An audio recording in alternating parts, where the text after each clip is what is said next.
महापुरुष हे कोण्या एका जातीचे धर्माचे नसतात. सर्वसामान्यांच्या स्वातंत्र्यासाठी त्यांचा जीवन संघर्ष असतो. जाती धर्मापलीकडे जाऊन एकात्म व एकसंघ होण्याचा संदेश शिवरायाचा दरबार या नाटिकेतून जिनियस किड्सच्या विद्यार्थ्यांनी दिला. माहूर येथील जिनियस किड्स इंटरनॅशनल स्कूलमध्ये स्नेहसंमेलन साजरं करण्यात आलं. या कार्यक्रमाच्या अध्यक्षस्थानी बाबाराव केशवे होते, तर उद्घाटन नगराध्यक्ष शीतल जाधव यांच्या हस्ते करण्यात आलं. यावेळी उपशिक्षणाधिकारी दिलीप बनसोडे, तहसीलदार सिद्धेश्वर वरणगावकर, गटविकास अधिकारी विशालसिंह चौहान, लोह्याचे गटशिक्षण अधिकारी रवींद्र सोनटक्के, ज्योतिबा खराटे, राजेंद्र केशवे, पोलीस निरीक्षक माजी सभापती माधवराव हडसनीकर, पोलीस निरीक्षक लक्ष्मण राख, पत्रकार जयकुमार अडकिने, नगरसेवक गोपू महामुने, किशोर जगत, नगरसेविका ज्योती कदम, जवाहर जयस्वाल, यश खराटे यांच्यासह मान्यवरांची उपस्थिती होती. यावेळी राजर्षी शाहू महाराज फाउंडेशन प्रस्तुत लघुचित्रपट पंखचे विमोचन करण्यात आलं.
माहूर शहराचा वैभव असलेल्या जिनियस किड्स इंटरनॅशनल स्कूलमध्ये गणेश वंदनाने कार्यक्रमाला सुरुवात झाली.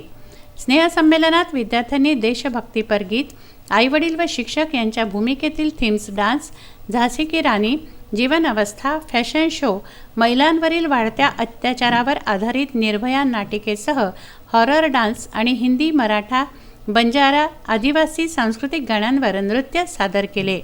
हा कार्यक्रम यशस्वी करण्यासाठी शिक्षकांनी अत्यंत मेहनत घेतली. संजय घोगरे, राजू दराडे, अनवर खिच्ची, विदर्भ न्यूज, माहूर.